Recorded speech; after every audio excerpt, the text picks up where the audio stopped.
Weekend Huddle here on 102.5 The Game. Connor Newt, Nick Frazier, Parker Kelly here with you on this beautiful, beautiful Saturday morning. Good morning, everyone. We're broadcasting from the Busy Bee Plumbing, Heating, and Air Conditioning Game National Studios, home of the $99 yearly Beehive membership, where the buzz is always about great service. It is a great game day. College football here on today. My team's on a bye week, so I get to sit back and relax and watch other people lose. Miami and Florida kick off today. Utah, Texas Tech is a game that is flying under the radar as well as Auburn and Oklahoma. But gentlemen, good morning. Football. And we're going to talk some hockey today too, so that's going to be good. Hockey? Hockey. Oh, boy. I'm excited. My favorite. I say that's Parker Kelly's corner right there. Yeah. Speaking of Kelly's Corner, that will be coming up at 9:45 today. It is also a bittersweet day here on the program, as today marks the farewell show for our loyal Parker Kelly. He's not going anywhere. He's still going to be around this station, still going to be doing a lot of stuff. But Parker, why don't you tell us what's going on in your world right now? So starting on Monday, I will be joining the George Plaster Show on 94.9 The Fan, Monday through Friday from 3 to 5 p.m. Central Time. And while I'm doing that, I will also be serving as the producer of Next Man Up like I always have. But yeah, I will be bouncing back and forth between both of those throughout the week and taking a small step back from Weekend Huddle. I talked to Nick Frazier. Hopefully I can still call in for maybe a segment every Saturday. We'll see how that goes. But yeah, that's the plan right now. We'll work something out. But regardless, in a full-time manner, Parker Kelly is going to be leaving this program. So moving forward, starting next week, and I think we're only 1 hour next week for some reason. Actually, I know the reason. We're kicking you into Vanderbilt football. But moving forward, after this show, it will just be me and Nick Frazier. So sorry to let down the people. Should we have like 5 to 10 seconds of silence? Yeah, well, we can do the 10-bell salute if you want to. Sure. A 5 bell's good. We can play taps. Yeah. Okay, that's enough. Yeah, that's enough. You're good. I'm not at church. The 10-bell salute. That's a I think it was warranted. No one's dead. No one's leaving yet. But I want you to know my heartbeat's okay. We're good. I want you to know that I had a meeting with Chase last night, and I said I need Parker Kelly off this program as soon as possible. So, and I'm like, get me away from Connor Newt. I can't stand all the Kentucky talk every week. It's driving me crazy. Oh, I know. That guy is just the absolute worst. We got a great show planned for you today, regardless. Like I said, Kelly's Corner coming up at 9:45. The farewell Kelly's Corner. Figured I'd give him his last hurrah. And then to further cap off his last hurrah, he's hosting Where Are They Now? Which, Frazier, I will pose this idea to you over the air because I've been thinking about it. Starting next week, Where Are They Now? Duels. Ooh. We'll get more into the details, but you and me just going back and forth. I like this. I think we should do it. I'm in. Let's do it. We'll get into that later on. Also, another beef with the Titans. Can we stop with the Where Are They Now? This was our thing. All right. We've had this for like 3 months now. Yeah. Connor informed me that they've been doing that. I didn't even know about it. Yeah. I sent him the screenshot. I was like, what is this? Where are they now? This is a 102.5 The Game staple on the Weekend Huddle. I mean, I'm surprised they haven't received a cease and desist from my people yet. Hey, if you want to keep using it, just give us free tickets. That's all I ask. Yeah. And be a better football program. Yeah, that too. Team. So I kind of want to kick off this show. You know, I like to kick things off with things we don't talk about throughout the rest of the show. Sort of like our headlines, but not really because we lost Jake Lyman. Mike Gundy needs to be fired. Holy cow. Immediately. They, Oklahoma State, they are 1-2 on the season. They lost to Tulsa last night at home, 19-12. And no disrespect to the Golden Hurricane. That's a former Conference USA opponent right there.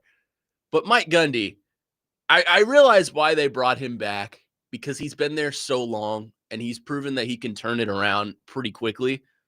This ain't getting turned around anytime soon.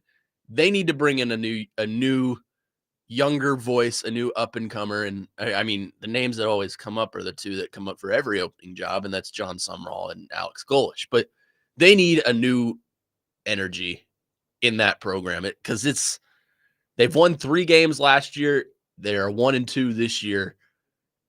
They're projected to finish at the bottom of the Big 12. it's bad times if you're an Oklahoma State Cowboys fan. Yeah, I watched a little bit of that press conference on Twitter last night, and Gundy was like, we're going through a phase right now. We're just trying to get back to where we were 2-3 years ago. I mean, we don't have the same resources like we had, but we have to get back to that. So you have to give it some time. And I'm thinking in my head, like, you're in the NIL era, buddy. Yeah. You can spend an unlimited amount of money, well, to a certain degree, and you go on from there. You can't just do that. Listen, not only is his job running thin, but that mullet, a little thin. The hair's running a little thin, too. He's thinning out. I mean, there's something about it. I did like how Trey Lamb, the Tulsa head coach, said at the end of the game when he was asked on the field, you know, what is it about this program? And he goes, we're not a third-page team in the newspaper anymore. This is a front-page headliner. Tulsa football is By the back. way, I was like, wow, that's a good line. to continue our run last night, there were some – I've just discovered some great high school mascots. Upperman is the Bees, which is fantastic. The Golden Hurricane is a fantastic mascot. The Golden Hurricane? Yeah, it's Tulsa.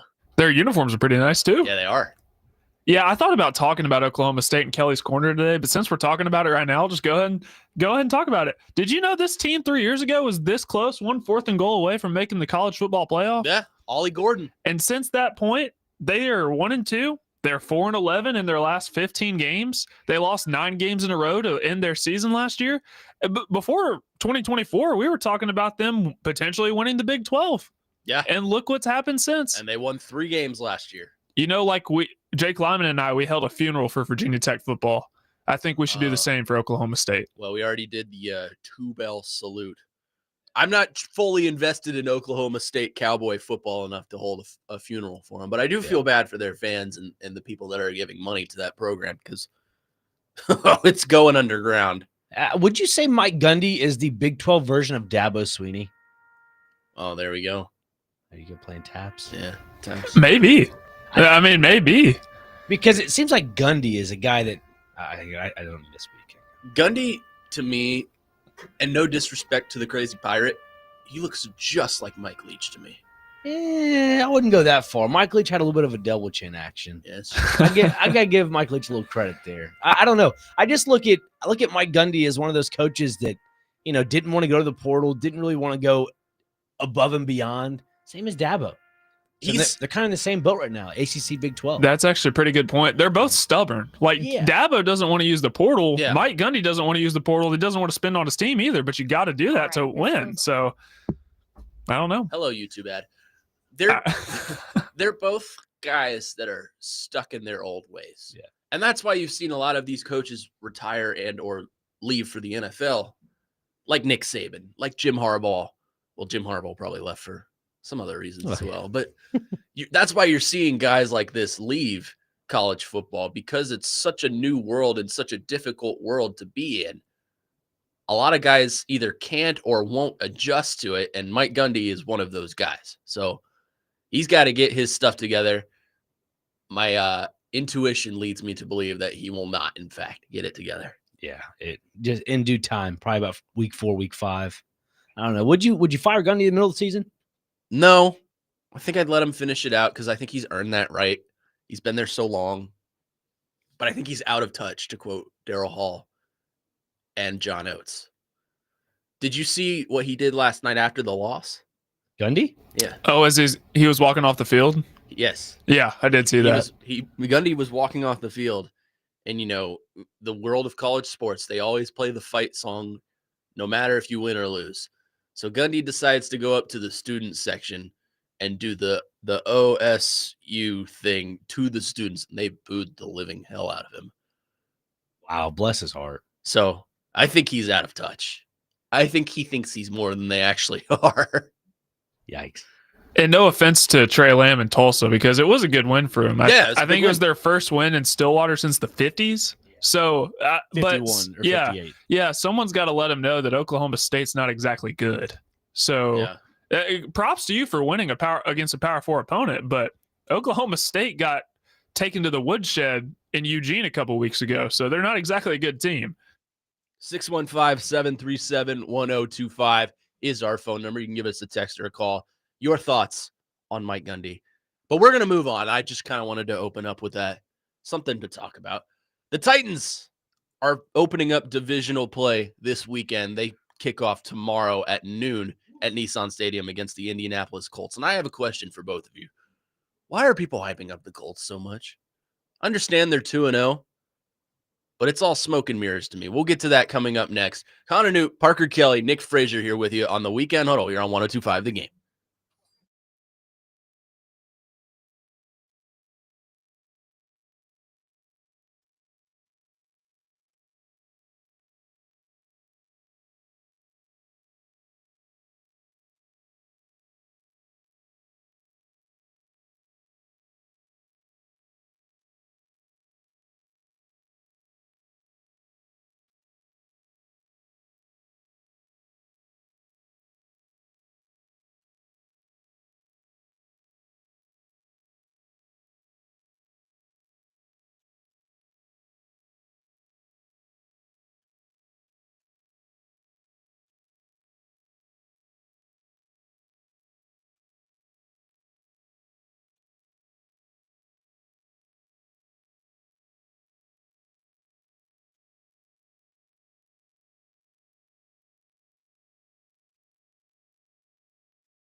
As I've said time and time again, I will never shy away from saying that I have extremely high expectations for our football team and really our entire organization.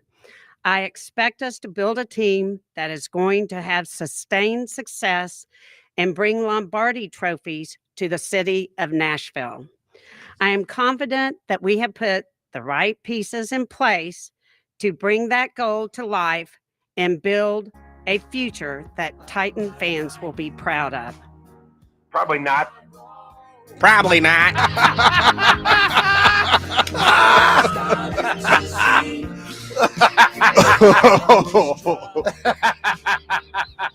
Oh, that was good, Dr. Crane. Great. What? All right, you can turn down Chase and Joe. That I don't need them on my program. Big Joe's laugh just adds a little something to it, It's infectious, man. That was Amy Adams Strunk explaining her crush on Brian Callahan and the sustained success. Well, no, that was right after Vrabel was fired. Yeah, I know. Yeah. But, yes, in the context of this. We're yes. going to win some Lombardis. Just the way she said that was fantastic. Well done by you. That was Thank you. That I thought was that was great. hilarious. And then probably not one Not. of my favorite clips of all time. At the end of the show, there's a clip that Joe has that says, "Thanks, Rand. Thanks a lot, Rand." Yeah. So I put that right after it in the mashup. It was gold. Probably not. So Weekend Huddle here on 102.5 The Game. Connor Newton, Nick Frazier, and Parker Kelly here with you this morning on this beautiful Saturday. So let's talk about the Titans and the Colts. They kick off Sunday over on CBS. Noon, I believe, is the kickoff over at Nissan Stadium. Sorry, I was about to belch live on air again, and I don't want that to happen. So the question I pose to you is, there have been a lot of Colts fans that have texted this week between not my show. Robbie and Rex would have gotten quite a lot of them. I know you and Chase and Joe have gotten quite a lot of Colts fans texting in as well. Why are people, including the national media, hyping up the Indianapolis Colts so much? I don't get it. I understand they're 2-0 and Daniel Jones is playing some great football right now, but this is a team that is destined to crash and burn. I just don't understand it. The only reason why I think people are so high on the Colts, one, because Daniel Jones is looking like a superstar again. Like he could be the Sam Darnold of this season. That'd be impressive to watch. I mean, as of right now, he's perfect. I mean, he can't go wrong, but Max Harris. I don't know what's going on here. Now I think it's primarily because the whole Jim Irsay thing. Yeah. I think they have a purpose to play this year. Teams rally around stuff like that. It's a buy-in thing. It's kind of like yesterday. I think it was Chase that asked Chris Sanders, when you lose the locker room, is there a way to getting it back? Or it might have been Joe, one of the two. Is there a way to get it back? And he said, absolutely not. No. And I think it's the same way for the Colts. Jim Irsay treated all of his players like his own family, and there was that buy-in process. He earned the respect of everybody. So when his passing happened out of the blue, it now kicked everybody into another gear of like, we're playing for this family. We're playing for the Irsay daughters. Like this is going to take it to a whole nother level. And I think the buy-in comes from their run game as well. Like Jonathan Taylor, who's just been week in and week out good. I mean, you could say on those bad Colts teams when they didn't have a quarterback, which has been since Peyton Manning, he's been productive. So I think that's kind of the buy-in there. That's why a lot of people see the Colts being a good team. Now, nonetheless, don't get me wrong. I don't think they're a great team. I think they are a level above the Denver Broncos, if that makes sense. Well, let's look at the games that the Colts have won this season. They whooped up on the Miami Dolphins, who have proven to be just an absolute crapshoot of a team this year. Then they beat the Denver Broncos by 1, a team that barely beat your Tennessee Titans. So, impressive resume? I think not. I just don't understand the hype that we're getting here. Now, look, they could very well go into this game on Sunday and blow out the Titans. I fully expect for that to be a possibility. I think the Titans will win this game, to be honest with you. But I fully expect at some point this season, the Indianapolis Colts are going to come crashing back down to earth. It's just a matter of sooner or later. Yeah, I think the Colts are a good football team. I think they will. They're very capable of winning the AFC South, but that's not saying a whole lot because the AFC South is weak. I question the Houston Texans. I question if they're able to protect C.J. Stroud. I don't trust their offensive line. Yeah. I think their defense is good, but I just question that offense right now, and they haven't been able to get a lot going. They're off to an 0-2 start. The Jags, I don't believe the Jags are a good football team. The Titans are definitely not good. So the Colts are capable of winning the division. However, I do think there's a touch of fool's gold in there. I think there's a touch of fool's gold in there because Daniel Jones, his best season came when he threw 15 passing touchdowns, 5 interceptions. That's not great, but that was his best year. Now, it would be cool to see him be the Sam Darnold of this year. I wouldn't deny that. I do not think the Titans are good enough, however, to expose the fool's gold that the Colts present.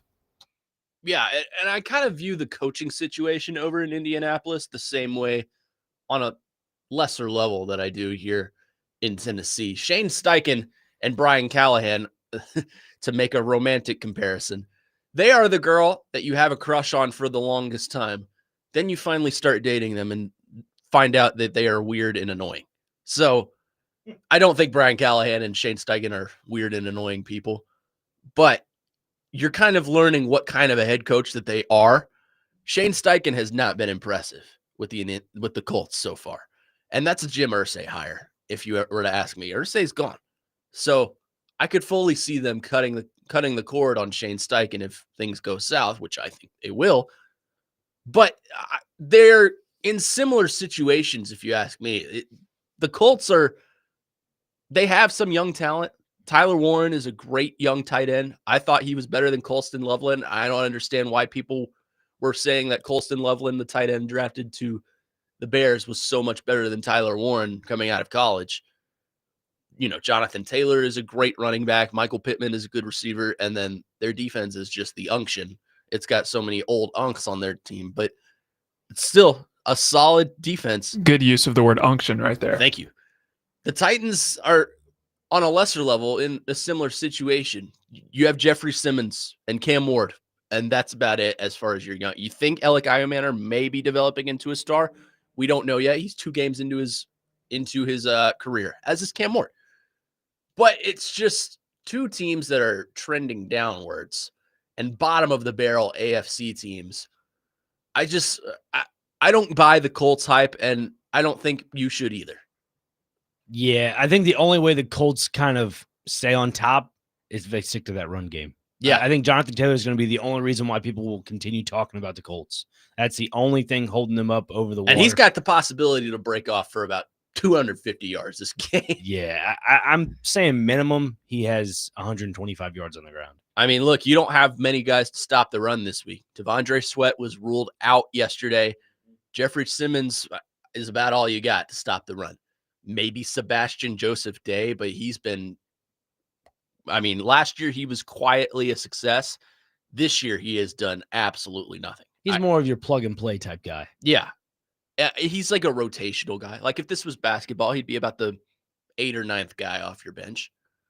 But he hasn't, you haven't heard his name once this year. And you didn't hear his name a lot last year just because of the style of play he uses. And he's kind of a quiet QB pressure guy.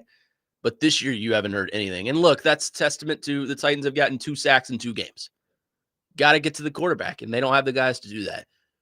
But I don't think you should be buying the Colts hype. I really don't. I think they have good receivers. They're not great, but they're fine. Great running back, Jonathan Taylor.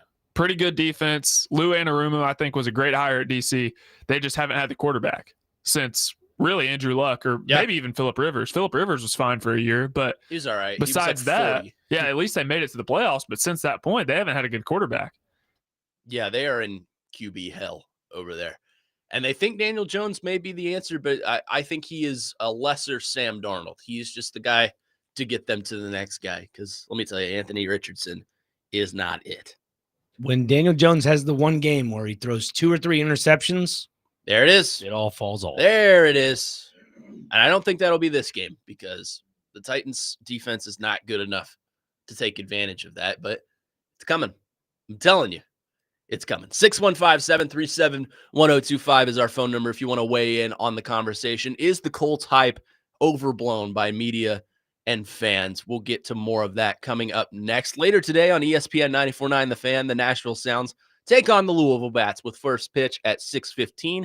Coverage also available on the Game Nashville app and at theGameNashville.com. Sounds Baseball on ESPN 94.9 The Fan, presented by Twin Peaks and Family Leisure. Coming up next, if the Colts do, in fact, come crashing down, and let's say they do that this Sunday against the Tennessee Titans, how can the Titans take advantage of that? We'll get to that next. Weekend Huddle here. Connor Newton, Nick Frazier, Parker Kelly here with you on 102.5 The Game.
Listen, I love white girl music.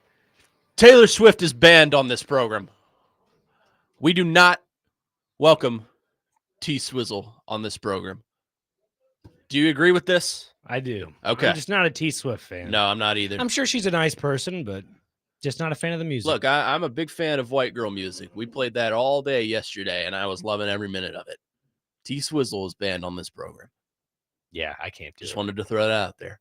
Weekend Huddle brought to you by LPL Financial Nashville and Patrick Conger. Financial planning for tomorrow so that you can enjoy today. Forgot to mention at the top of the show, at 10, we will get to our weekend poll question, which is out there right now. And a lot of you have voted. This one has been a wild success. Our question today, who is more likely to win a championship first? The Nashville Predators or the Tennessee Titans? A lot of you have voted. That poll will close at the top of the hour, so go get your votes in right now, and we'll react to them when we get there. But right now, we're talking about the Titans and the Colts on Sunday and how the Colts hype has been overblown, to say the least. They are 2-0. They beat up on Miami, and they beat Denver by 1, but Daniel Jones has looked good against a good Denver defense. That said, I think they're going to come crashing back down to earth. So I ask you this question. If the Colts do, in fact, come back to reality on Sunday, how can the Titans take advantage of that? Well, it all goes through Cam Ward. I mean, we all know the answer to that. It's all Cam Ward. And when you say that, you got to start catching the football. And I think it has to be Calvin Ridley. Because, yes, we are on the fence about Alec Alexander still developing as a young wide receiver. But when your captain wide receiver is not... Is it that caramel coffee? Is that what it's doing? I think it's the coffee. I don't know. But besides the point, I think Calvin Ridley has to step up, man. Oh, yeah. For being a captain, he is very quiet on the field. And I'm not talking about being a vocal leader. I'm talking about being a leader by showing your play. There is no play out there. Body language. He's running routes, and that's about it. I mean, sure, he's dropped a few passes, but come on, man. Like, show up. I mean, if it's because Cam's not targeting you anymore, because I remember in training camp, everybody was like, oh, Cam Ward, Calvin Ridley, great chemistry connection. This is great. Now, we don't see that on the field. Yeah. What is up with that? That if I'm a fan, I'm aggravated.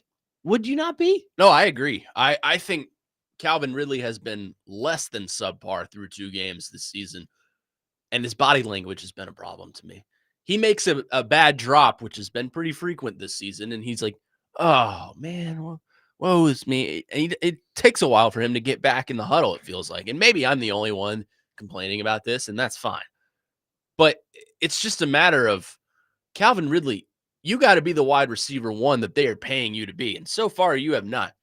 Alec Alexander, love him. Thought he was a great pick at the time. Think he's developing into something nicely. He cannot be your number 1 wide receiver this season. I'm sorry, he can't.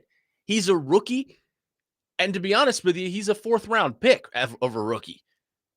That's going to take some time for him to develop, unless he's just a complete outlier like Puka Nacua or Amon-Ra St. Brown, right?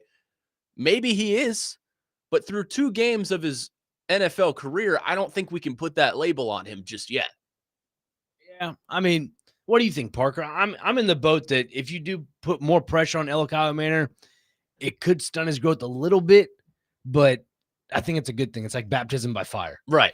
Yeah, I think Alec Alexander's been the clear best receiver so far through 2 games. I'm not even sure if it's a debate at this point. But what I would say is taking a little pressure off of Cam Ward and Alec Alexander, you do that one way, and that's running the football. Tony Pollard's averaging over 4 yards a carry. He's honestly, he's looked really good. He's been running in between the tackles. He's been getting his nose dirty. Like, run him. Run the football. And that opens up the passing game. That opens up the play action. What Cam Ward and what Brian Callahan's going to have to do on Sunday, is Lou Anarumo, I feel like, has a trick up his sleeve that he's going to throw at Cam Ward that he does not expect. Yeah. So in order to do that, you don't have J.C. Latham playing. You're going to have to move the pocket. You're going to have to get Cam Ward on the run. And when he was on the run versus the Rams on Sunday, he looked good. So I would do the exact same thing. Plus, you don't have time to sit in the pocket because you have a turnstile at right tackle. Yeah. Oh, running is going to be a difficulty this week because you're out J.C. Latham. You got a question mark at right tackle. And to be honest with you, the rest of the offensive line has just been below average. Dan Moore, to take a quote from Big Joe, has been in witness protection as he is just not out there. He's greeting people at Walmart. Yeah, there we go. But to answer the question, I think if the Colts come crashing down and look just bad on offense, it comes down to Brian Callahan and his play calling. Do not come in with this conservative play calling. Well, we're going to run it up the middle with Tony Pollard and we'll get about 2 or 3 there. And then we're going to throw a bubble screen to the outside to get 1 from Jim DK. And then, it'll be about 3rd and 7, but we'll run it again. Don't do that. Throw the ball down the field. And I realize this has been kind of the argument when I've said this. I said this yesterday, and I think it was Adam in Portland, actually. He said they don't have time to do that. I don't care. It's about sending a message, right? And you'll never know if you don't try. Kind of like Joe's argument for catching the strep. You'll never know if you don't try. Now, Cam Ward cannot be the one to just sit there and take a sack like he has done in the past. And I understand that's a rookie thing, and he's learning that. But Cam Ward needs to throw the ball down the field because that's how you build confidence in a rookie quarterback or even just a quarterback in general. That's how you build confidence in Calvin Ridley. If Calvin Ridley completes on a 30-yard bomb down to the red zone, that's going to build that chemistry and that's going to build that confidence in both of them. Through 2 games this season, the Titans have only thrown it down the field for 20-plus yards 3 times. That touchdown Cam Ward threw wasn't even 20-plus. He just scrambled back from behind the pocket and, went about 15 yards behind the line of scrimmage and then threw it. All total is about a 15-yard touchdown pass. So throw the ball down the field. And throw it up the middle. I know, again, that sounds like you're throwing a hospital ball like Derek Carr used to do for the Saints, but you look at the wide receiver routes from Calvin Ridley and Elk Almeyer in the first 2 weeks, they're all from the hash marks to the sideline. Hash marks to the sideline. I get all that. But, man, when you don't utilize your tight ends, I guess primarily because you don't have the pass blocking to help you out with it, you got to start utilizing the middle of the field because if you don't, you become predictable. Like you're talking about with Callahan's play calling. You can't do that. And I mentioned it in week 1 when they went up against Denver.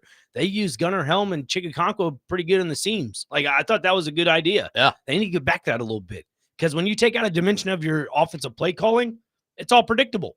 No, I agree with you. 615-737-1025 is our phone number. Let's get to some of your texts and calls. Let's go to our phone line. Trey is on the line waiting very patiently. Trey, go ahead. Good morning, guys. How y'all doing? Doing good.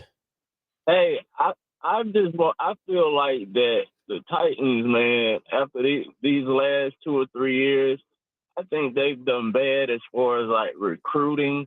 I think they've done bad as far as like getting players off the wire, as far as drafting, the whole thing.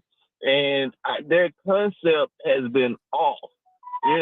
They're not producing points. We can't match the intensity of the other team on the field. Cam Ward is doing a miserable job. We can't celebrate 1 touchdown in 2 games, guys. We can't. When teams are basically going up and down the field on us, we can't do this. We can't do this anymore. They're gonna have to move, like y'all said, move the ball down the field. Throw the ball up in the air. If it's a 50-50, all well. If it gets intercepted, all well. Throw the ball down the field. We need to see what this young man can do. And y'all have a good day. Thank you for taking my call. Thank you. Thanks. See y'all later. Thanks, Trey. I appreciate it. He said something there that I just completely disagree with. He said Cam Ward has been miserable through 2 games. I completely disagree. I don't think Cam Ward has been a god among men. I don't think he has been just an absolute stud. I think he's been solid. I think he's shown you he can be an NFL quarterback and he can be the guy that you can kind of build around moving forward. That said, I don't understand what he's saying. Don't celebrate big plays because I think that gives you the juice throughout a game. I think that gives you confidence moving forward. And he's right. I do think they need to take big chances in these 50-50 balls. And do I think they'll come down with them? Probably not. But it's about sending a message. I don't agree with the fact that Cam Ward has been miserable and the Titans should not be celebrating big plays. Yeah, I agree to the first part of that. I understand what he's saying about celebrating big plays. We'll get you there. I don't know what's going on Heimlich today. during the break. It's happening. I get what he's saying about the big plays. It's just don't hone in on those too much. Like, don't celebrate them too much to the point where you just forget about the rest of the game. Like, I feel like when people, analyze or maybe say somewhat overanalyze the Titans, they just think about the Cam Ward touchdown to Elliott Alexander and they just forget about the rest. There was other stuff that happened, and sure, it wasn't great, but you just have to keep chugging along and moving forward. The train doesn't stop. Truck don't break down, as one man used to say, Jeff Bird. Just, there you go. You got to keep going forward. And for the Titans, I agree. I don't think Cam Ward's been miserable, but he's been serviceable. I think he's been a decent quarterback for the Titans this year so far, and he's developing well. Yeah, the only things that I have an issue with Cam Ward, obviously the fumble on Sunday, that was his first turnover of his rookie year, and that's going to happen. Right, the sacks. I don't think the sacks are all on the offensive line. I think it's Sean McVay that says sacks are a quarterback stat, which is partially true. I mean, the offensive line's not great by any means, but Cam Ward's also holding the football a little too long. So I think he can do a better job, and this is where the tight ends come to play. Get the tight ends more involved. Like, they're supposed to be a safety blanket for you. I've talked to TD about this before, but I think Gunnar Helm, the fact that he was drafted around the same time as Cam Ward, that has to mean something because they can grow together. Yep. Chig may be out at the door next year. Yep. So get the guys more involved. If your first reads aren't there, you have a safety blanket. Check it down to your tight ends. 3280 says 50% completion rating for Cam is fireable. Callie needs to prove his worth and develop his rookie. Cam's stats aren't good enough. Don't sugarcoat it. What's the old saying, Frazier? Stats don't lie, but they don't tell the whole truth. I understand Cam Ward has a 50% clip, but that's not all on him. That's not factoring in drops either. Exactly. So that's not factoring in the fact that Calvin Ridley has 7 drops through 2 games. And he has 14 total targets, I believe. Yes. So half of his drops, that's 50% right there. So that Cam Ward can have higher than 50% because of that. Look, I understand that you can completely just stat watch it and say, well, he's only got 1 touchdown through 2 games. And that is something to complain about. The Titans cannot capitalize in the red zone and just settle for the field goal. And that's a testament to conservative play calling from Brian Callahan. But you cannot just look at the stat sheet and say, well, Cam Ward hasn't thrown for over 200 yards in a game so far. He's a bust. It's 2 games in, first of all. And I understand the complaint. He hasn't thrown for 200-plus yards, and I want to see that too. That needs to happen if he's going to be a dynamic quarterback in this league. But you also got to factor in other things. And I'm not trying to say make excuses for Cam Ward or make excuses for the Titans. I'm just trying to be real with you here. Calvin Ridley has not hauled in a ball. Van Jefferson is in witness protection program, as Big Joe says. Tyler Lockett has not done anything either. The only 2 that have stepped up and helped only 3 that have stepped up and helped Cam Ward are your rookies, Io Manor, DK, and Gunnar Helm. And Chigakonko has had a couple of big plays as well, but those 3 have been the most reliable. Notice a problem there? This is their first year in the NFL. Yeah. Where's the veteran presence? There isn't any. There isn't any. The one dude's getting paid $90 million to do what? Drop the ball. Drop balls. Edward Scissorhands, again, as Joe Dubin keeps calling him. I don't know. If there's one thing the Titans should probably do, and I'd like to get y'all's opinion on this. We could talk about it later or now, either or. We got time. I think they should, maybe switch things up and go to 11 or 12 personnel, putting either 2 tight ends in there or 1 tight end, just because you have offensive linemen that are turnstiles. Yeah. Like Dan Moore Jr., Yeah. Walmart. Hi, how you doing? And you got Ollie as Ollie Udo, Ollie uh-oh. Is that right? Ollie uh-oh. Isn't that what Adam Vingan calls him? Ollie uh-oh. That's brilliant. I Good job, think, Adam. Ollie uh-oh or Ollie oh no. I'll have to text him He has that. a lot of different nicknames for him. Dylan and Antioch using a great TD quote. Stats are like bikinis. They show a little, but not everything, as TD says. That's true. That is true. So not wrong. He is not wrong. I firmly believe that. And that's kind of the point I'm trying to make is that Cam Ward, your stats are what your stats, 50% completion rating is not good enough in the NFL to be a good quarterback. 1 touchdown through 2 games is not good enough in the NFL to be a winning team. But you also got to factor in the outside factors like Calvin Ridley not being able to catch a ball, like the offensive line not being able to block a third grader, like Cam Ward taking these sacks and this fumble. You have to factor all of this in and look at this in a microcosm of what this team really is. Bottom line is this team is not good, and it's not going to be good for a long time. It's a matter of, can you piece together what you have right now and show some promise? I'm looking at individual promise. I'm looking at individual performance from Cam Ward and performance from Calvin Ridley and these rookies and the offensive line. And even on defense, how does L'Jarius Sneed look? And I thought he looked really good last week. How does Jeffrey Simmons look? Individual performance. And I'm not saying that the Titans need to go in with this me style throughout the rest of the season. They got to stick together because it's a team sport. But you got to look at all these factors. And if you want to grow as an individual athlete, you got to focus on your game and how you can develop your talent, especially if you're these rookies. 6-1. Oh, go ahead. Sorry. And get some pass rush, please. Matthew Stafford was so unaffected last week. He could have baked a cake in the pocket.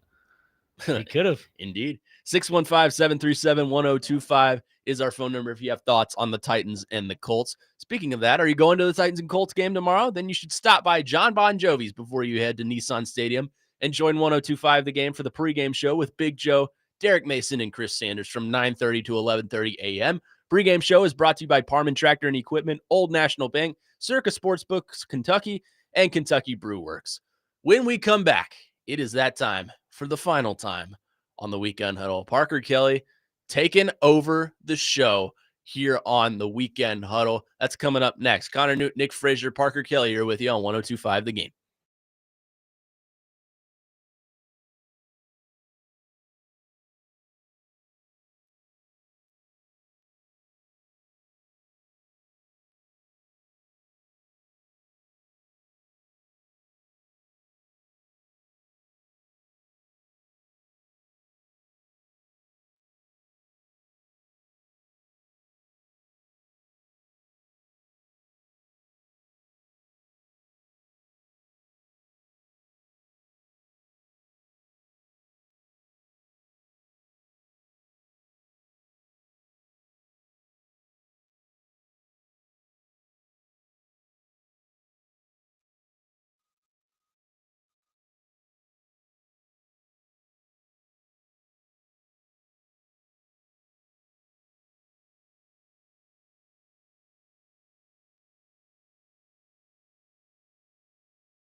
Uh-oh.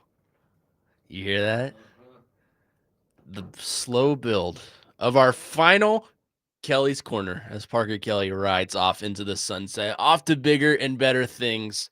Weekend Huddle here. Connor Newton, Nick Frazier, Parker Kelly with you. Real quick, let me tell you to tune into Sports Talk 830, the Game Nashville app, or theGameNashville.com for NASCAR coverage of the Mobile One 301 race tomorrow at 1 p.m. Coverage presented by Michael Waltrip Signature Floor, located inside of Hank Williams Jr. Boogie Bar in downtown Nashville. Parker Kelly, take it away, my friend. I need a little interaction on this one, all right? So I have two prepared to go, and I did this on purpose. I have one positive, one negative. Which one do you guys want to hear? We'll end on a positive note. End on a positive note. Okay. So college football often gets a lot of slack for the decisions that are made behind the scenes, but I think it's important that when good things happen in the sport that we shine a big, bright light on it. Well, news came out earlier this week that the NCAA has voted for a single transfer portal window in the winter, so they're eliminating the spring window, a single transfer portal window that is set to open after the CFP quarterfinal round, which will take place from January 2nd to January 11th. Now, the date is not official yet. They still have to take a vote on it, which could take a while, but that is the plan as of right now. I think this is a great move for college football because it was completely and utterly, for lack of a better word, stupid to have guys transfer after the season is over. For some cases, players would transfer during the playoffs. Yep. You'd go throughout spring football. Coaches are trying to cultivate chemistry, build a roster to go out and compete and try to win a national championship for the next season. And while they're doing that, they don't even know if the guys that they have are going to be on their team in the matter of a couple months. So I'd like to give a round of applause for the NCAA finally having some common sense prevail, eliminating the spring transfer portal window. Now we have one window, and it has also been shrunk to 10 days instead of 30 days. So what that means is a player has 10 days to enter their name into the portal. It can take them however long to find a new school, but they just have to have their name entered in the portal within that 10-day window.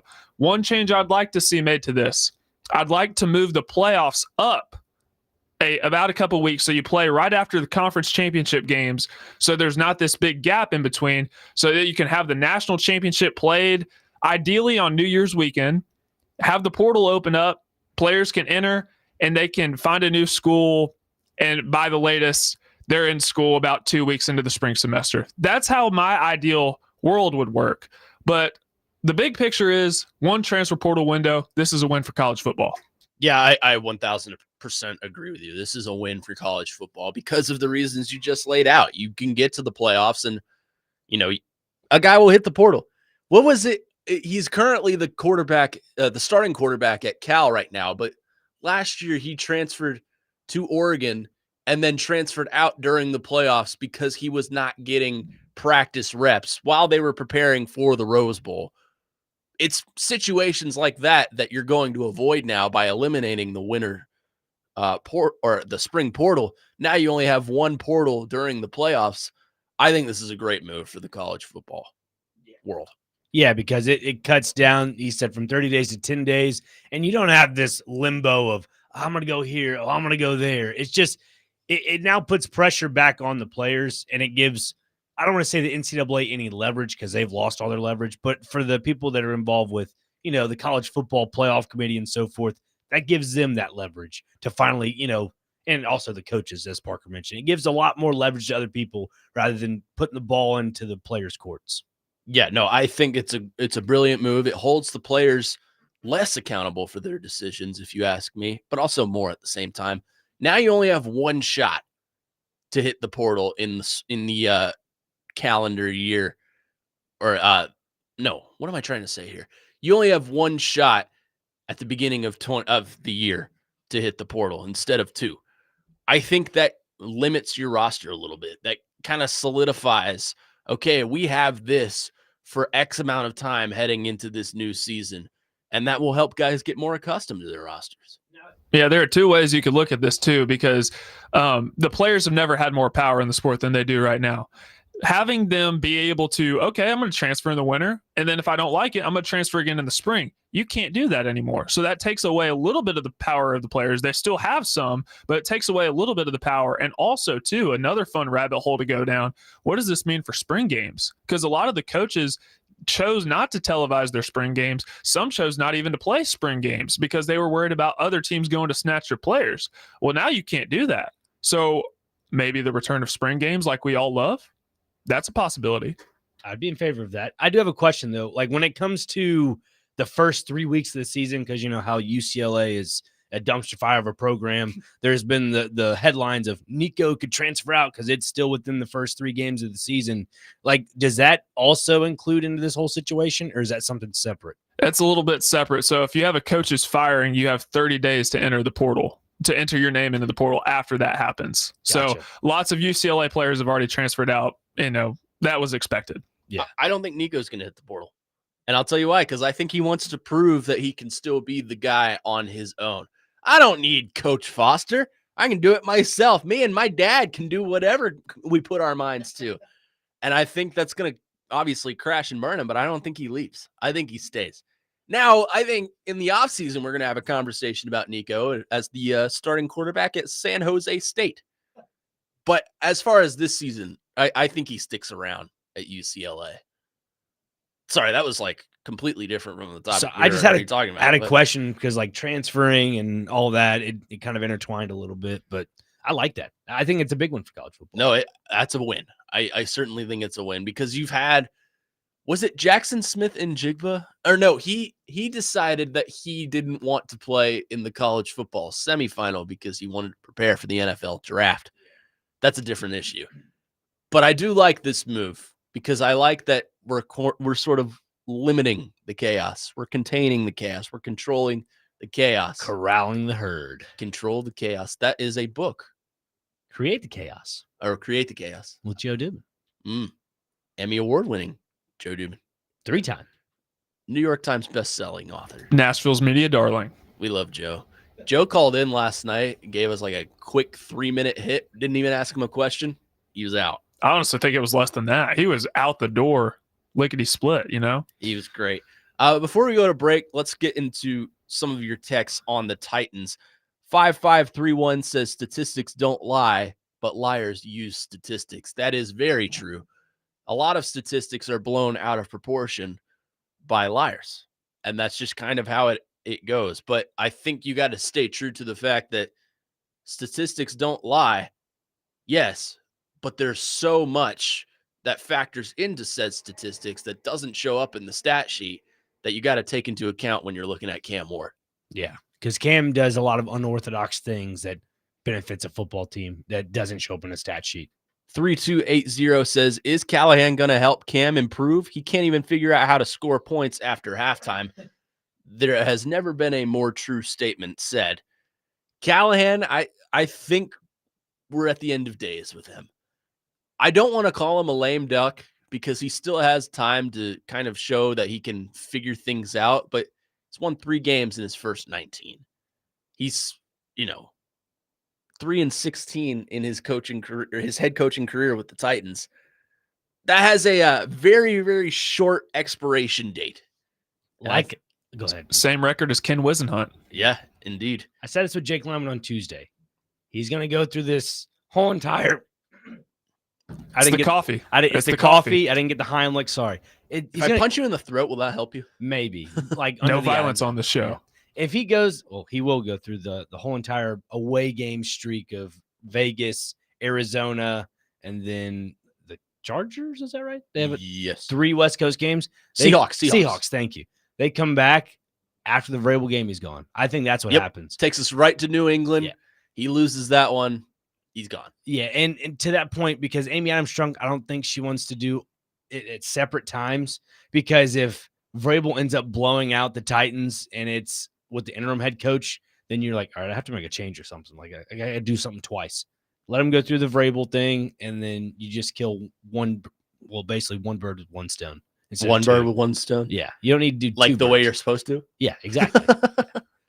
I have a question for the both of you. So I have an answer for the one of you. Indianapolis, Houston, Arizona, Las Vegas. Those are the next 4 games for the Titans. What is the possibility that the Titans start out 0-6 by the time they host New England on October 19th? I think it's high. I don't want to say likely, but I think it's a high possibility of that happening. I'd give it a 70% chance Yeah, I'd probably be a little bit lower than you. with rain showers in the afternoon. 65% chance with scattered storms across the area, but I I think it's a decently high chance of that happening. I think we all need to mentally prepare ourselves for that Tuesday after that game when we get the big news Black that Tuesday. someone has been let go. I'm not going to say who, but someone has been let go. Nick Holtz, get out of here. You're fired. Well, I think you got to think about this. This hasn't been something that's been really brought up, but I've done some deep thinking on this. If Callahan's gone, your offensive line coach is gone because that's his father. Your offensive coordinator is gone, in quotes, because that's Brian Callahan. Nick Holtz is gone because they're close. Then I think you're having a conversation of who your head coach is. A lot of people will say John Fossil, but I would go with the QB's coach, whose name I'm blanking on. Bo Hardigree. Bo Hardigree. Interesting. Or no, I'm sorry. Offensive analyst. Mike McCoy. Mike McCoy. That's who I would throw in there. But a lot of people will say John Fossil. I heard Chase say this, and I agree with him wholeheartedly. Leave special teams alone. It's the best that it has been in a long time here in this city. Leave it alone. Well, I think the reason why, for me, John Fossil makes sense is, and we'll get into this in the next round if we can, whatever. We'll whatever. figure it out. I think John Fossil understands the rules a little bit better than anybody else on that staff. And I think that's why he would fit better in that, I guess, a head coaching role with the absence of Brian Callahan if they do decide to move on from him. I think you just need experience at that head coaching position. You need somebody that has a direction, somebody that shows purpose. Yeah. And I think Fossil's done that with the special teams, and why not let it radiate into the rest of the roster? Yeah, that's a good point. 615-737-1025 is our phone number if you want to weigh in on the Titans and Colts. Coming up next, we're going to get to our poll question that we have put out there. You still got about 2 minutes to go vote. Who is more likely to win a championship first, the Tennessee Titans or the Nashville Predators? We'll get to that next here on the Weekend Huddle. Let me tell you real quick that tomorrow, the NFL game of the week on 94.9 The Fan is the Cowboys and the Bears at 3:25 p.m. NFL game of the week presented by Circa Sportsbook Kentucky and Massaro in 12 South. We'll step aside, come right back here on the Weekend Huddle. Connor Newt, Nick Frazier, Parker Kelly here with you on 102.5 The Game.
Hour number 2 of the Weekend Huddle here on 102.5 The Game. Broadcasting from the Busy Bee Plumbing, Heating, and Air Conditioning Game Nashville Studios, home of the $99 yearly BI membership, where the buzz is always about great service. Connor Newt, Nick Frazier, Parker Kelly here with you for the next hour. And as we do every week here on the program, we'll get to our poll question. Now, I put this out last night, and many of you have voted. It has been wildly popular. I'm very proud of our audience for voting on this one. They love the show. I'm thrilled that they love this show because I love this show and I love you guys. Who is most likely to win a championship in the next few years? Or first, I should say. Yep. The Nashville Predators or the Tennessee Titans? Through 56 votes, which is the most that has ever been occurred on this segment. Sorry, I'm trying to pull it up and talk at the same time. You're good. 58 votes now. Yeah. You still got 4 minutes left to go vote. 74% of people say the Nashville Predators will win a Stanley Cup before the Tennessee Titans win a Super Bowl. And I have to say, I agree with it. I think the Predators, I put this out because the Predators and the Titans both had similar seasons last year. Bottom of the barrel, had a lot of hype coming into the season, and then just kind of fell flat. Mm-hmm. The Predators, I think, are more of a playoff caliber team this year than the Titans will be for the next 3 to 4 years. The Predators, I think, have the veteran leadership. They have young talent. It's just a matter of can that mesh together with the coaching system. And I tend to believe that it will on some level. Do I think they're Stanley Cup favorites this year? Absolutely not. But I think they have a chance to get into the playoffs, and that's kind of where I stand with the 74% of people who agree with me. Yeah. Out of these two options, I think the Preds do have the better option to winning a championship for sure before anybody. I mean, I have a other tab on this as well. We'll get in a second, but you're right. The Preds on paper and just you talk about the veteran leadership, and Barry Trotz was on yesterday on our station. And he mentioned, this is there are a lot of young guys he wants to see step up, and if those guys end up hitting, this could be a really good success for Nashville. And the fact of that too, he mentioned Stamkos specifically. He's still got a lot in the tank. He still has a lot to contribute. And I watched him yesterday. That dude, he's still got a motor on him. See, he's fun to watch. There's a grit factor to a lot of these veteran players the Preds have that a lot of other veteran players don't have it. Yeah. And Stamkos is one of them. Roman Yossi's one of them. Obviously, he says that he has his POTS thing under control, which is a good thing to hear if you're a Preds fan. Philip Forsberg seems to be in great spirits as well because, he brought in, or didn't bring in, but he kind of housed Brady Martin through the offseason and seemed like they built a good bond as well. Now, will Brady Martin make the opening roster? Time will tell. But, it's always a good sign. There's a lot of positivity around Nashville right now with the Preds specifically. But I guess I'll come back to my others tab, and I want to hear what Parker has to say. Oh my gosh. I have no hope that the Titans are going to win a Super Bowl anytime soon. if I'm just being pessimistic, I have no hope. So I guess by default, my answer is going to be the Nashville Predators. I thought they had a good chance at the beginning of last year because that seemed to be the talk around town that they were going to be a legit Stanley Cup contender. Let's talk about, so you mentioned Steven Stamkos. What about Jonathan Marchessault and Brady Shea? How much gas in the tank do you think those guys have? I would say, they're younger than Stamkos, obviously. Mm-hmm. It's just a matter. Everyone had a down year last year. And Marchessault has exercised some frustrations in the coaching system. And in hearing what Andrew Burnett has had to say and speaking to Michael Bunting yesterday about it, that offensive system has been adjusted and kind of fitted to the needs of the players and the skaters on the ice. Mm-hmm. How much of a success that plays, I'm not sure because the season hasn't started yet. But I would imagine that Marchessault would fit that system nicely. He played on a line yesterday with Fedor Svechkov, and it was Eric Holla. Really? And they looked really well together. Interesting. They looked really good. I think it was a third line. But it was fun to watch because what I've kind of picked up on the Andrew Burnett system so far is his lines are a young guy and two veterans together. Like that top line was Forsberg, O'Reilly, and oh my God. Oh, what's his name? Come on, Mr. Hockey Guy. Never mind. It's on the tip of your tongue. I can see it. It's coming to me. I'll figure it out. Anyways, it's a rookie, or not a rookie, a young guy sandwiched with two veterans. And I think that's brilliant. I agree. Because you have two proven guys on either side of you that you can divvy off the puck to. You can find the guy and get to the net pretty easily if you're in that system. As far as the defensive pairings, it's been kind of the same way. The top pair was Roman Yossi and Nick Hague, who they just acquired from Vegas in the Colton Sissons trade. And then below them was Brady Shea and Nick Perbix, who they just signed from Tampa Bay. So I want to talk more about the Preds in the next segment. Sure. But I do think the Preds have a higher chance to win a Stanley Cup than the Titans have to win a Super Bowl. My question is, and I know you've got a wild card here. Sure. Someone else has commented a wild card as well. If you are in the 26% that voted for the Tennessee Titans, why? I'm curious because I've kind of laid out why I think the Predators will win first. And the poll has just gone final through 62 votes. Nashville wins by a landslide, 76-24. So if you did vote for the Tennessee Titans, explain why. Now, let me get to this comment from Smashville Citizen on Twitter. I honestly think Vanderbilt has a better chance to win a national championship in football than either of these two. I mean, it's a fair point. Yeah. I think they're college football playoff contenders. Am I ready to put a national title contender on them yet? Absolutely not. Got to see more. But they have a chance to be 5-0 heading into that Alabama game.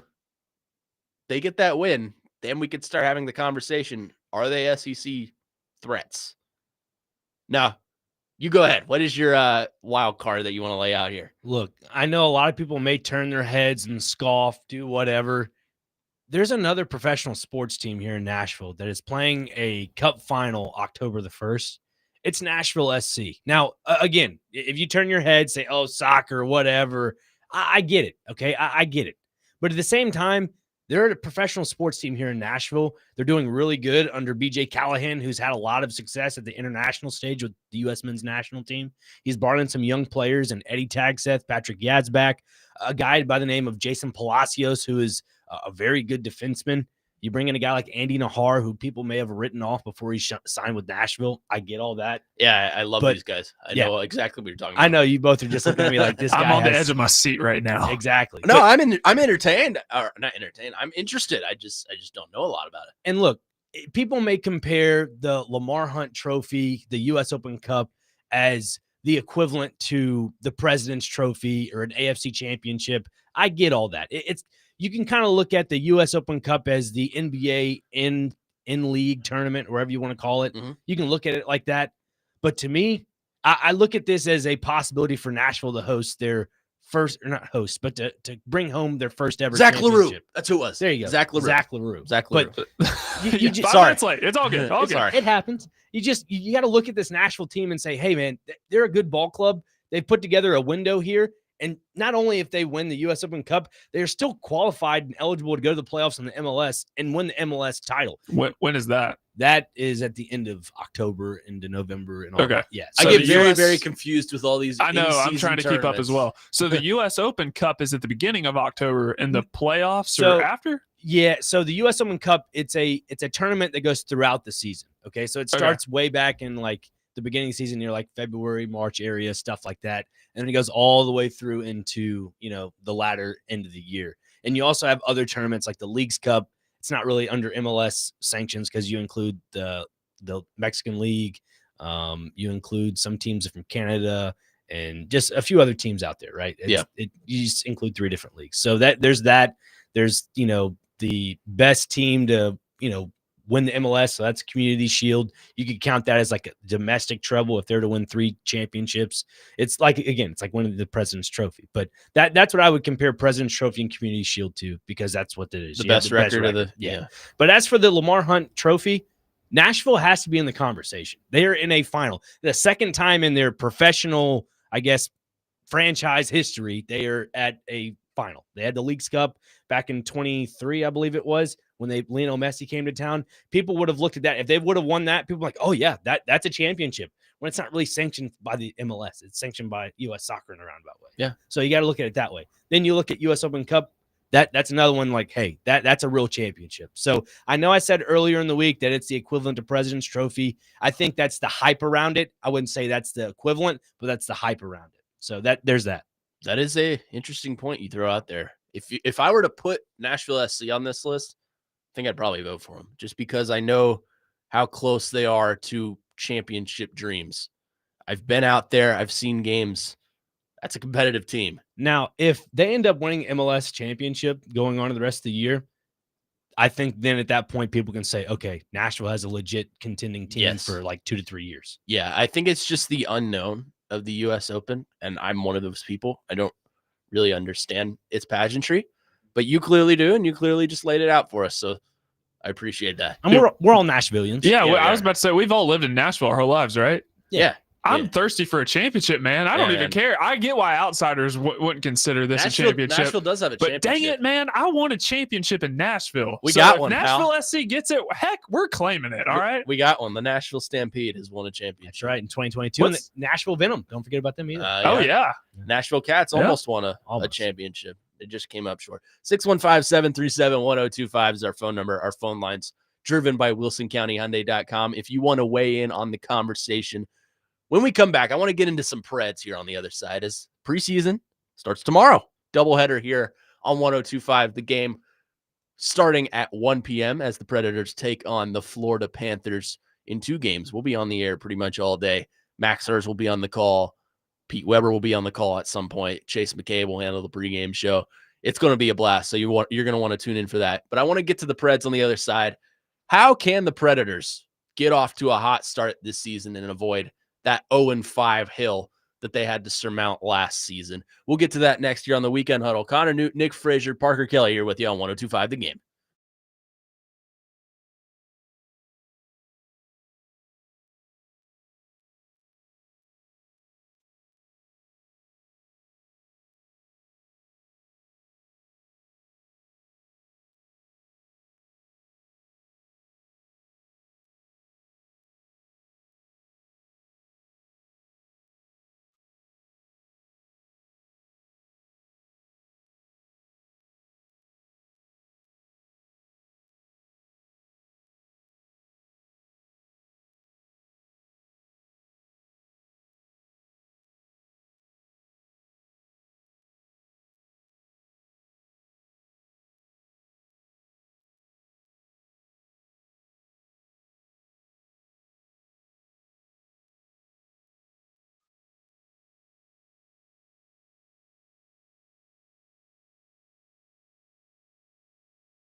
The MTSU Blue Raiders will host Marshall today at Floyd Stadium at 6 p.m. Catch all the action on Totally Hits 93.3, with coverage also available on the Totally Hits Nashville app and at the TotallyHitsNashville.com. Welcome back in Weekend Huddle here on 102.5 The Game. And shout out to Mike on our text line, 615-737-1025, who says, this is the first time I've listened to you guys' show. I'm really enjoying it. Thank you very much, Mike. We appreciate that, and we appreciate you listening. Thanks, Mike. So thanks, Mike. Let's talk a little bit of Preds here. I'm just setting Parker Kelly up for some extreme success as we send him on his way. Here we go, today. boys. Here we go. How can the Predators get off to a hot start this season? I kind of mentioned in the last segment, it's a healthy mix of veterans and young guys you're going to see out there on the opening day roster.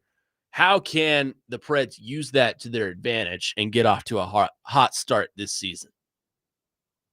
Who do you want first? Who do you want first? Hockey savant back there. Hockey savant? You want me first? Go ahead, Parker, please. Rock, paper, scissors for it. Here's the thing about the Nashville Predators, right? You can't get off to an 0-5 start, right? I mean, that's where I'm stating the obvious here. But here's the thing, guys. You got to have – I don't pin last year. I mean, you see Saros. Is he great? Is he elite? Probably not. But he's a good goaltender. But you got to have better defense in front of him, right? Is that you saying he's probably not an elite goaltender, or is that you asking us? No, he's not. He's not. I agree with Robbie Stanley on this one. He is not an elite goaltender on this one, but you got to have better defensive play in front of him, and let's score some goals. Okay. Love Thank that. you. Thank Brilliant. You. Wonderful. You sounded like Chance the Rapper on that Saturday Night Live skit where he's on the sideline. Let's do that hockey. Let's do that hockey. I can't wait to do the pregame show for the Preds this year and interview all the players. Yeah, there you go. Turn around. Just What's your namesake? Is that Skij? Skij? Skij? Shay. Pretty Shay. There you go. I don't know what he just said. Back up to you guys. No, to the Preds on a real point. Like, you made a great point last segment about how Andrew Burnett is, pairing a youth player with two vets. I think that can bode well for them later on in the season if they get off to not an 0-5 start, say like a 3-2 or 4-1, stuff like that. Fine by me. Yeah, fine by me. If it's a winning record after 5 games, I'm okay with that, even or stuff like that. But I look at it as more of a developmental thing, to where if you pair these young guys with the vets, science says hopefully those young guys learn through, you could say osmosis off the bench, whatever it may be. And if they mature throughout the first 20 games of the season, then Andrew Burnett's like, you know what? Maybe I can switch up the lines a little bit. I'm comfortable with doing that. Let's do a youngster line. And let's do just all young guys. And maybe the speed, maybe the technical, shifting of the puck with the stick, maybe that works out well for them. I know it sounded very dumb, but besides that, they're able to mature as players, and with them being young, it opens up another window. And Barry Trotz even said it yesterday. He doesn't want to tear things down. He wants to keep building it up. And I think when you do stuff like that and you're adding young players with the vets, you are building it up. You're no longer closing a window and opening a window. You're continually keeping that window open. Yeah. And I think that's a genius idea on paper, and it could work out for them this year. You make an interesting point there. An all youth line. Do you remember 2 years ago, while they were going on their 19-game point streak, they had the beast line. It was the fourth line. It was Michael McCarron at center, and then alongside him, it was Cole Smith, and I think Luke Evangelista was the other one. Mm-hmm. That line was so energetic and produced so much that they started games. They were on the opening faceoff. That was with Kiefer Sherwood, too, wasn't it? Kiefer Sherwood. Yes. Yeah. Kiefer Sherwood. Yes. That was 2 years ago when they grit made and the grind line. Yes. I would be in favor of doing that again if it works. Yeah. Don't do it for the sake of doing it, obviously. You want to see Forsberg and Stamkos and probably Fedor Svechkov as your starting line. But if you want to provide some juice, and we get to that point throughout the season, I am all in favor of a young beast line 2.0 out there on the ice for opening faceoff. I second all of this. You guys are doing a fantastic job. Please, listeners, listen to these two guys. I don't know a thing about hockey. I know they said I'm a hockey savant, but just listen to these two guys. I think you and Joe Dubin should do a hockey show together. That'd be great. It'd be fantastic. It would do massive ratings. We'd talk about zero hockey, but it would do massive ratings. No, to your point though, Connor, I think it would be it would be great to see that. Like I said before, it just keeps the window open. But also, too, you mentioned Fedor Svechkov. Yeah. Like, how did he look at training camp? I'll be fully honest with you. I didn't get to see much of practice because we were in a conference room. And I mean, I was going over to the window to check it out between breaks. It was full scrimmages the whole time. But from what I understand, he played on a line alongside Steven Stamkos, and they made each other look fantastic because they're similar styles of players, right? Mhm. They are both offensive-minded, rack attack to the goal. I think Steven Stamkos is going to be the guy to unlock Fedor Svechkov. It's going to be fun. And that kind of brings me to my next question here. What young guys are most likely to click on this roster? I think Fedor Svechkov is probably the easy answer, but I'm looking at guys that have been, to use a Barry Trotz term, overcooked in Milwaukee. Joachim Kimmel, I think, is a guy that you can look at and say he's due. He had a quick cup of coffee last year here in Nashville as injuries plagued the team, but I think he is NHL ready, and I think he is ready to provide as maybe a third or fourth line winger. I said this yesterday, and I'll repeat that. I would love to see Joachim Kimmel or Reed Schaefer come in here and just dominate in training camp and beat out like Eric Halla for a spot on the third line and shift Eric Halla down to the fourth line. I would love to see that. I think it's just a matter of which young guys need to click. Like Luke Evangelista, obviously, he's going through a contract dispute right now. And Zach LaRue sticks out for me. Zach LaRue is definitely for being a first-round pick. I think it's time for him to kind of hit the ground running, or hit the ice running, I guess I should say. Hit the ice. Skate. I'm full of dad jokes today. Look at you go. Zach LaRue, I think, is the ultimate answer of that. I'll throw another one at you. Justus Ananen. Yeah, that was a guy last year with the Preds brought him in from Colorado. Yeah, was like, Barry said that feels like he's been here like 2 years. Yeah, it's hard to believe he didn't even start the season last year with the Preds. Barry was like, that was somebody that scouts had their eye on throughout, just throughout the years, and saying that they got a good deal in return for him was obviously a plus. But the fact that there are two juices now and the goaltending in between Big the pipes, juice, little juice.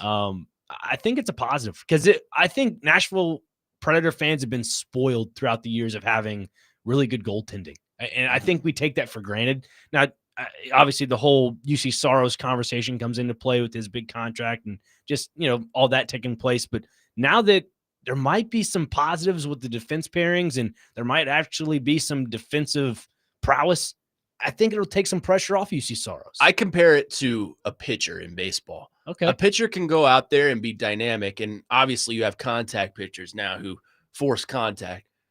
If a pitcher is going out there and he gives up a hit, not a hit, but a batter makes contact with the ball and the defense behind the pitcher doesn't do their job, that reflects onto the pitcher.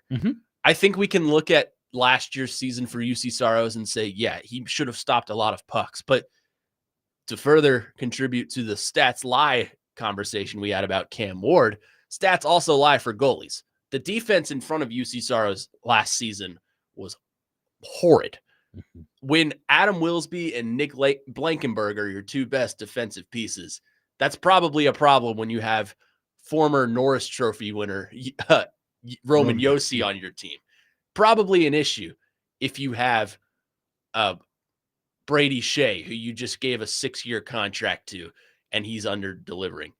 The defense in front of UC Saros was horrid last year, and I think it's going to improve this year. I'd agree. I mean, you mentioned Blankenberg and Blankenberg and Adam Wilsby. Thank you. Who has been probably the best player in training camp so far, according to many sources. Wilsby. That's good to know. Yeah, I think those guys, they had decent years last year. I mean, they weren't kind of like Cam Ward. They weren't great, but they were serviceable. And I think this year you can build off that serviceable, I guess, play from last year. And if you can do that, it should be a huge upside for this defense for the Preds. 615-737-1025 is our phone number.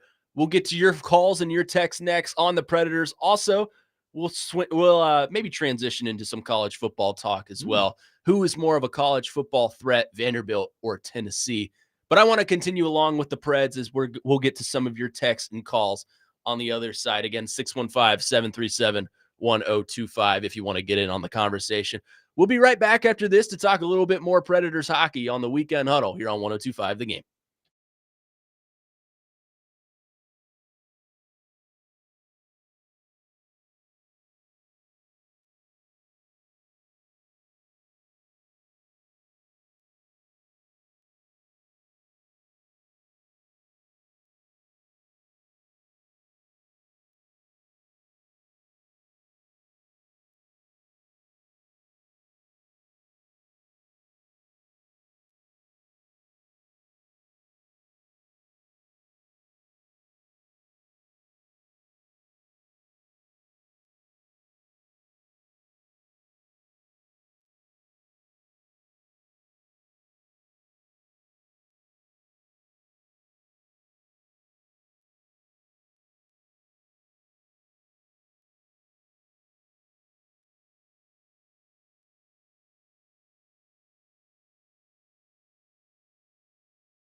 Worth its weight in chicken gold.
Oh, yeah. That's the white girl music we all want to hear right there. Weekend Huddle here on 102.5 The Game. Brought to you by LPL Financial. Going out on a limb. Was that Tate McRae? Indeed. Okay. That was Tate McRae. Hopefully, Diego Pavia lands a date with her. Yeah. We'll have a Yes. tracker on that, by the way. Yes. Weekend Huddle brought to you by LPL Financial. Investment advice for you in the short term and for the future. Let me also really quick tell you that today's college football game of the week is Auburn versus Oklahoma. I think Auburn's going to win that game, to be honest with you. At 2:30 p.m. on 94.9 The Fan, presented by Twin Peaks Restaurants and Circus Sportsbook Kentucky. Coverage also available on the Game Nashville app and thegamenashville.com. Welcome back in. Weekend Huddle, as I said, here on 102.5 The Game. Connor Newton, Nick Frazier, Parker Kelly here with you, talking a little bit of Predators hockey as the preseason gets rolling tomorrow in a doubleheader against the Florida Panthers. Let's get to some of your calls and texts. Let's go to our phone line, driven by WilsonCountyHyundai.com, and welcome in TC, who has been waiting very patiently on our phone line. TC, go ahead. Hey, how's it going, fellas? Doing well. All right. Saw Nick Frazier at a high school game yesterday. It was awesome. The guy's still working this morning, which makes me feel like a bum. I love it. I love it. And then I'm with you guys on just needing a championship. Right now, I just need a win. I don't care if it's Vandy. I don't care if it's the Predators. I don't care if it's the Little League team going to the World Series. Anything helps right now. We're the wounded. I guess National Soccer Club maybe.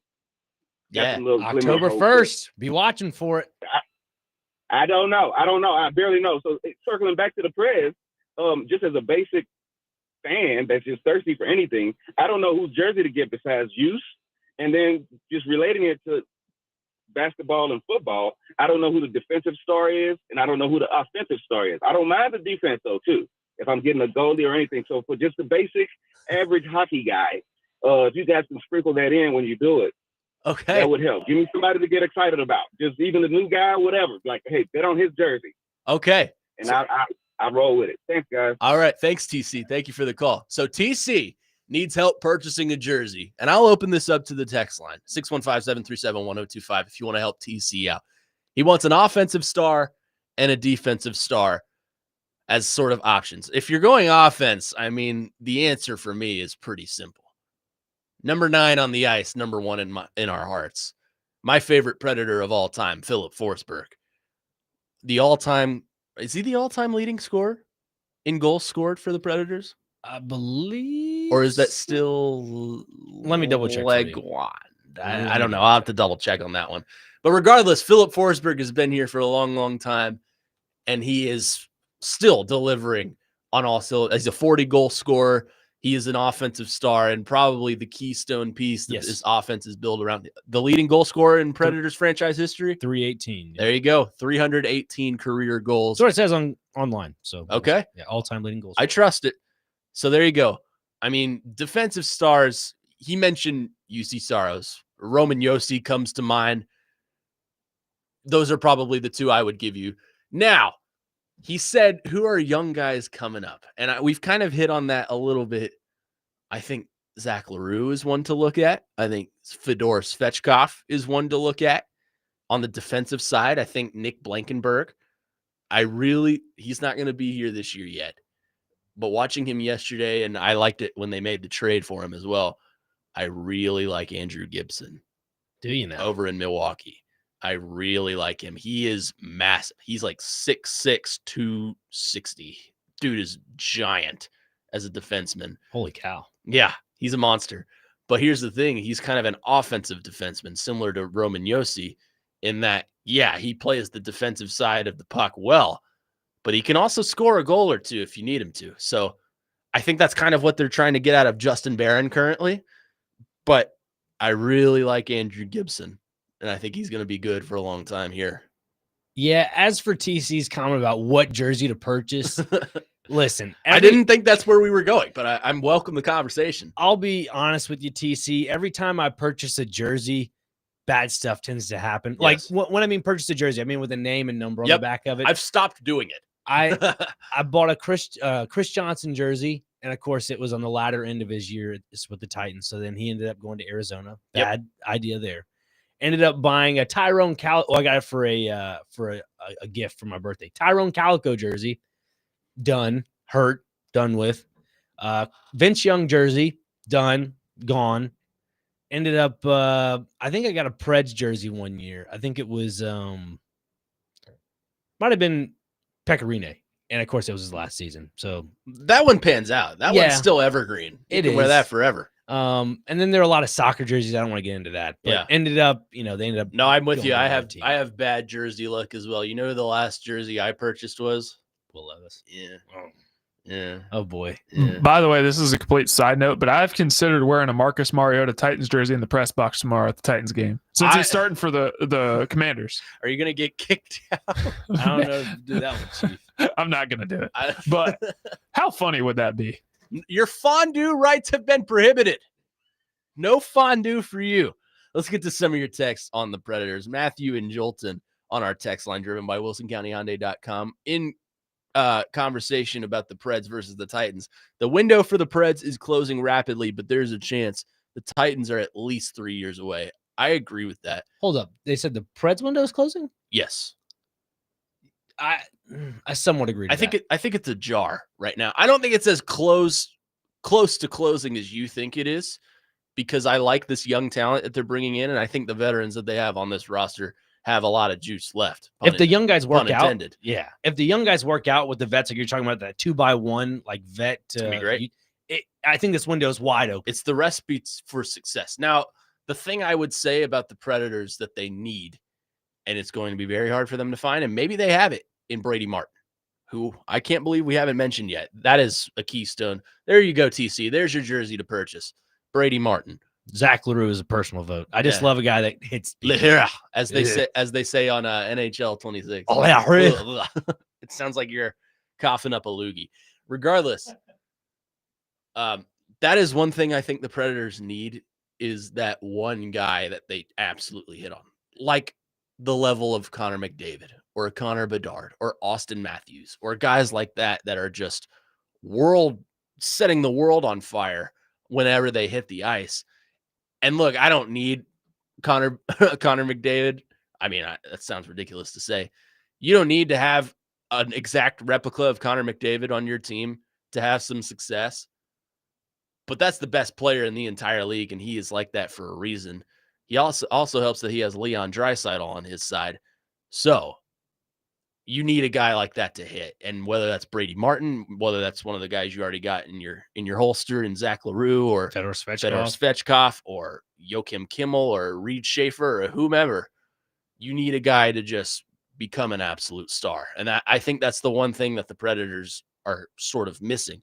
And kind of what led to their success for the longest time when they were winning President's trophies, when they were in the Stanley Cup final, is Philip Forsberg was an offensive star.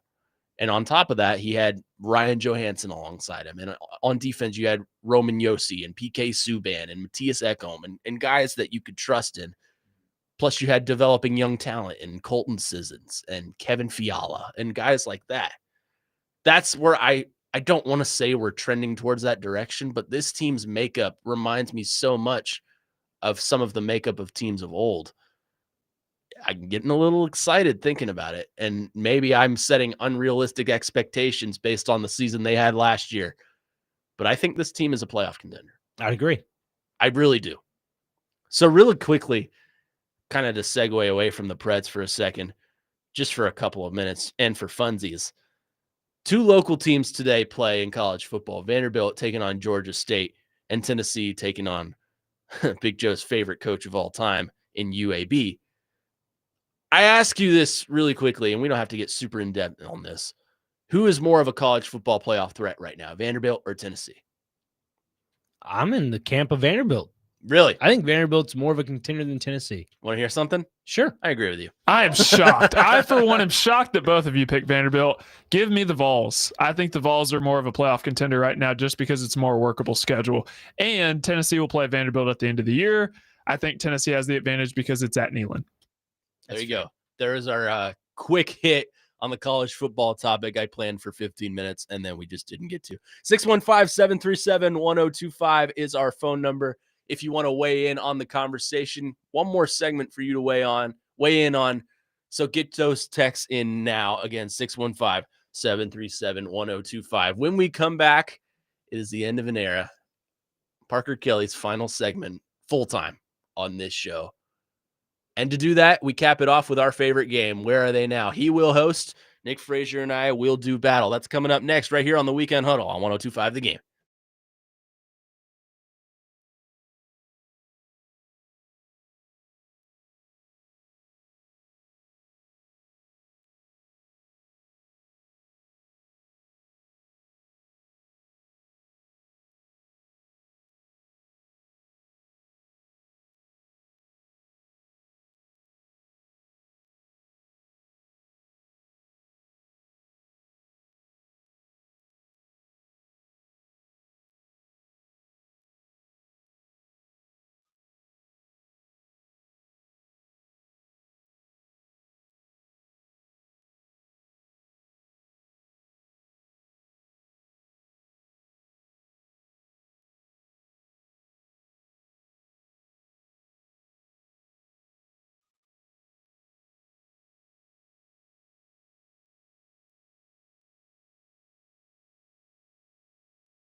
Why are you playing this? Got a friend in him. I don't know. I was just kind of feeling it. You got a friend in me. Weekend Huddle here on 102.5 The Game. Connor Dude, Nick Frazier, Parker Kelly here with you for about 15 more minutes. And as we wrap it up here on the program, as we play every week, we will play our favorite game. Where are they now? Parker Kelly has assembled a team of 5 players and or coaches. And it is my job and Nick Frazier's job to decide where they are now. The first 3 are in North America. That's the United States, Canada, and Mexico. The last 2, thank you, Joe. The last 2 can be anywhere throughout the world. It's 1 point for the specific league, 2 points for the specific team. In the event of a tiebreaker, Parker will provide a career path of a player based on whatever sport they play, and we will decide who said player is. Are we good? We're good? We're good, I think. Do it. My chest started, I don't know, pulsating for a second over here. Oh. I don't know what's going on. Maybe the chest day I had the other day. I don't know. Dude, I had a monster leg day the other day. This is a quick sidebar. My legs don't work today. So Yeah, Connor Newt was hobbled this morning I was. walking into the stadium. I was crippled. I ate too much last night. My stomach hurts. Does that equate? Sure. All right. Sure. We're all dying today. All right. Let's play. Hit that music. Brought to you by possibly you. There we go. Take it away. All right. I have assembled a very juicy list for today because it's only right that we go out this way, or at least I do. Yeah. Okay. Go for it. Number 1 on the list for where are they now? Charvarius Ward, Oh. cornerback, former MTSU Yeah. Blue Raider. Where is Charvarius Ward now? Former Blue Raider. Charvarius, I think, is still in the NFL. I know where he played last. I don't know if he's moved on since then. But I'll say he's still with the San Francisco 49ers. Charvarius Ward was drafted by the Niners, I believe. Yes. Went to MTSU. Still plays in the NFL and plays for the Indianapolis Colts. And he's injured right now. You are correct, Nick Frazier. my He goodness. plays for the Indianapolis Colts. Connor, I know you got to be punching yourself right now because of Yeah, that. I know. He signed as an undrafted free agent with the Cowboys, spent some time with the Chiefs, the Niners, and he is now with the Colts, and he is questionable for tomorrow's game. I thought he was drafted by the Niners. I guess not. I don't know. I just remember him on the Niners because when the Niners and the Eagles played in the NFC Championship, it was the battle of MTSU defensive backs. There were 2 on the Eagles side. It was Kevin Byard and Reed Blankenship, and then Charvarius Ward. Yeah. So I'm mad at myself that I got that one wrong. I apologize to my Blue Raiders. So we have a 2-1 lead, Nick Frazier. 3-1. Okay. 3-1. 3-1. Yeah. Here we go. Next up on the list, Nick Nash, former San Jose State receiver, led the country in receiving yards last season. Oh, Frazier, you loved him coming out of that I draft. did, dude. Remember? He was incredible. He should have won the Blundkolf Yeah. over Travis Hunter. He was up last for year. it. He was up for the award. Did not win it. But where's Nick Nash now? Nick Nash. I think he's probably an undrafted free agent. I'm going to say he is in the NFL, and I'll say not San Diego, Los Angeles Chargers. I'm going to go with NFL, and he is on the practice squad for the Minnesota Vikings. You were so close. Okay. Nick Nash was an undrafted free agent, but he is currently a member of the Falcons practice squad. I knew he was in the NFL. I knew someone would take a flyer on him. All right. Stud. 4-2. I have a weird conundrum because I consider myself good at math, but when it comes to being on the air, I can't do math at the same time while I'm on the air. So someone help me out with the score. 4-2. 4-2. Frazier. Okay, thank you. All right, here's a good one. Chipping away. Here's a good one. Former Houston Cougars quarterback and Miami Hurricanes quarterback, De'Aaron King. Where is De'Aaron King now? Oh, I remember him too. De'Aaron King. I'll say he's in the UFL playing for the Michigan Panthers. I'm going to go with UFL as well. He plays for the Birmingham Stallions. Okay, so I would not have been able to do this one if we didn't change the rules because he's a coach.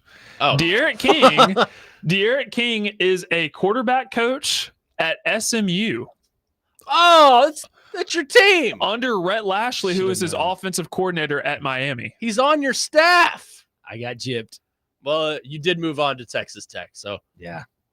Tortillas, baby. Tortillas. Now we get into the international slate. Here we go. This is the fun part. All right. All right. Former, he played a lot of different places, but I remember him during his time with the Oklahoma City Thunder. Where is Serge Ibaka?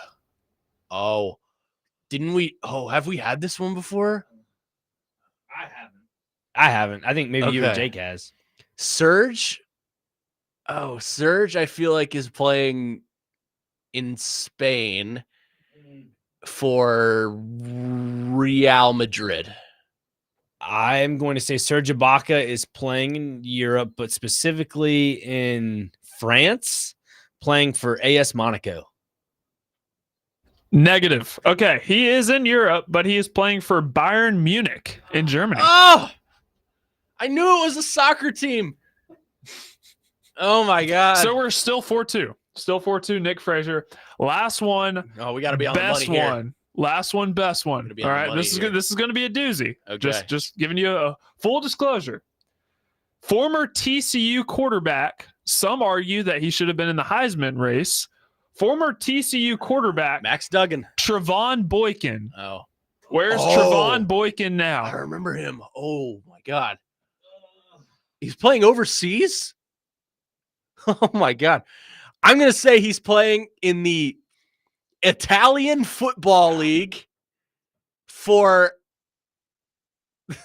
Okay, so I know neither of you are going to get this. I'm going to give you a hint. It is not across the pond. Well, it has to be. Wait, no, it doesn't. It is not across the As long as pond. it's not in North America. Okay. It's not across the pond. It is on the western hemisphere. Well, this is where my geography comes into play because I don't know where is where in the world. Okay. I'll say he's playing in Brazil for the Brazil Kangaroos. I'm going to go Mexico. Mexico's in North America, pal. I know, but there's a Mexican football league. I don't know any other like football leagues. I know. That's why I said Italy because I know there's one. I'm Nick sure- Frazier, you genius, sir. He's Bingo. playing in the Mexican Liga de Football for the Dinos de. I'm not even going to try to pronounce that. The Dinos. The Dinos. There you go. Wow. I mean, How about that? I could send an How about that? I could send an appeal to the office because that is North America. Yeah, New York could make an appeal if you want. I am New York. I can make That's an okay. appeal. I was gonna lose anyway. So Nick Frazier wins. 2 on the board. There you go. Finally. I just I cannot get one to go as of late. It's just been a that's what she said. It's just been a downward surge. Whoa. Whoa. Yeah, it's all right. You have a little pick me up next We'll week. get there. I'm excited for the duels. Yeah. We'll work out the kinks there, but it's you versus me. Okay. It'll be fun. It will be. It'll be fun. It will be fun. It'll be fun. You crack me up, Connor. I love it. You make me laugh. You make me laugh. That'll do it for us today here on the Weekend Huddle. And let me just say, I didn't put a video tribute for Parker Kelly together, but he knows how much we appreciate him here. And he's not going anywhere. We'll still I'll have still be around. he'll still be around. We'll still have the game blitz on Fridays. And then you'll of course still be on the air with Jake Lyman. He'll be featured from every time day. to time on the Yeah, weekend. Yeah, that's right. You're not That's right. you are not banned from this show. You're always welcome. The door is always open if you ever want to pop on a set of the cans and get to work. That's right. That's what she said. Anyways, Man, 2 for 2, Connor. Man, in the span of 3 minutes right there. that will do it for us here on the Weekend Huddle. For Nick Frazier, for Parker Kelly, I am Connor Newt saying good luck, or not good luck. Good luck. Good luck, yes. Good luck. saying good night. Good night. What do I want to say here? Saying Have a goodbye. Great day on a Have Saturday. a great day. Good luck to the Texas Tech Raiders who kick off in about 3 minutes. Good luck to the MTSU Blue Raiders who kick off tonight against Marshall. That game's going to be on 93.3. Georgia State and Vanderbilt will also be right here on 102.5, the game here in a couple hours as they do battle. But for those two games, make sure to keep it locked here on 102.5, the game. And for us, we say goodbye. Enjoy college football today. Enjoy the Titans, or maybe don't enjoy the Titans tomorrow on an NFL Sunday. We will see you next week right here on the Weekend Huddle on 102.5, the game. See ya.